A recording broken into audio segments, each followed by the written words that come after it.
Hi friends, இன்னைக்கு video தொகுப்புல மீன் குழம்பு வந்துட்டு எவ்வளோ குயிக்கா 3 நிமிஷத்துல செய்யறதுன்னு சொல்லிட்டு தான் பார்க்க போறோம். அதுக்கு 3 மீன் தலை, 2 வந்துட்டு துண்டு மீன் எடுத்திருக்கோம். இப்போ இதை வச்சு தான் நம்ம மீன் குழம்பு பண்ண போறோம்.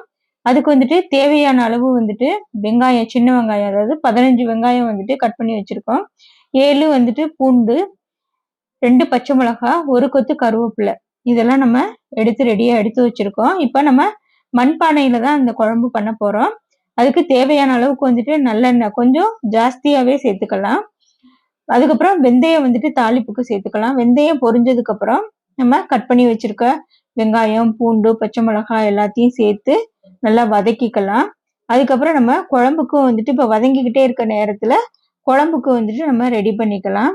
அதுக்கு ஒரு எலுமிச்சை அளவுக்கு புளி எடுத்து அதை கரைச்சி வச்சுட்டு அது கூட 2 தக்காளி, 2 ஸ்பூன் வந்துட்டு மல்லித்தூள், 1 ஸ்பூன் மிளகாத்தூள், அதுக்கப்புறம் உப்பு எல்லாமே சேர்த்து கலந்து வச்சுக்கலாம். இப்போ நம்ம வீட்டில் அரைச்ச மல்லித்தூள் தான். இப்போ அதுக்கப்புறம் கரைச்சி வச்சதுக்கப்புறம் இப்போ நம்ம வந்துட்டு வெங்காயம் வதக்கிக்கிட்டு இருந்தோம்ல, இப்போ பார்த்தீங்கன்னா வெங்காயம் நல்லா வதங்கிருச்சு. அதோட நம்ம கருவேப்பிலையும் சேர்த்துட்டு நல்லா வதக்கிட்டு அதுக்கப்புறம் நம்ம கலந்து வச்சிருக்க மசாலா எல்லாத்தையுமே சேர்த்துக்கலாம். இப்போ பார்த்தீங்கன்னா நம்ம மல்லித்தூள்னு சொன்னோம் பார்த்தீங்களா, அது வந்து வீட்டில் அரைச்ச மல்லித்தூள். அதிலே வந்துட்டு மஞ்சள், விரலி மஞ்சள், அதுக்கப்புறம் சோம்பு, ஜீரகம் எல்லாமே சேர்த்து நம்ம அரைச்சி வச்சிருக்கோம். அதனால மல்லித்தூளும் மிளகாத்தூள் மட்டும் நம்ம சேர்த்துருக்கோம். மிளகாத்தூள் உங்களுக்கு காரம் இல்லாட்டி 1.5 ஸ்பூன் கூட சேர்த்துக்கலாம். நம்ம அரைச்ச மிளகாய் வந்துட்டு கொஞ்சம் நல்லா காரமா இருக்கிறதுனால நம்ம 1 ஸ்பூன் தான் சேர்த்துருக்கோம். இப்போ நம்ம வந்துட்டு நல்லா வந்துட்டு பச்சை வாசனை போற அளவுக்கு கொதிக்க வச்சுக்கிற வேண்டியதான். இப்போ இது வந்துட்டு ஒரு நிமிஷம் 1.5 நிமிஷம் நல்லா கொதிச்சிச்சுன்னா போதும்.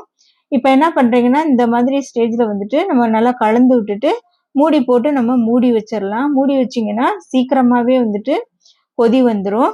நல்லா கொதிச்சு பச்சை வாசனை போற அளவுக்கு கொதிச்சதுக்கு அப்புறம் இப்போ நம்ம வந்துட்டு மீன் எல்லாத்தையுமே சேர்த்துக்கலாம்.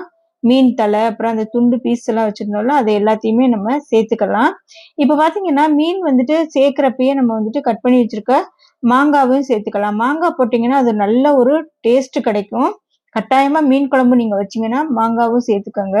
இப்போ புளிப்பு மாங்காயா இருந்துச்சுன்னா ஒரு 2 பீஸ் சேர்த்துக்கலாம். இப்போ நம்ம ஒட்டு மாங்காய் தான் போட போறோம்.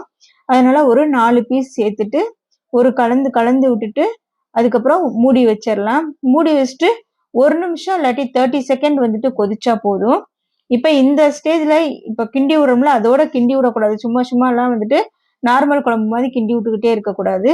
இப்போ நம்ம வந்துட்டு எல்லாமே கலந்துட்டு மூடி வச்சுட்டு நல்லா கொதிச்சிருச்சு பாருங்க. இப்போ நம்மளுக்கு நல்ல ஒரு டேஸ்டியான மீன் குழம்பு ரெடி ஆயிருச்சு. இதே மாதிரி நீங்களும் செஞ்சு பாருங்க.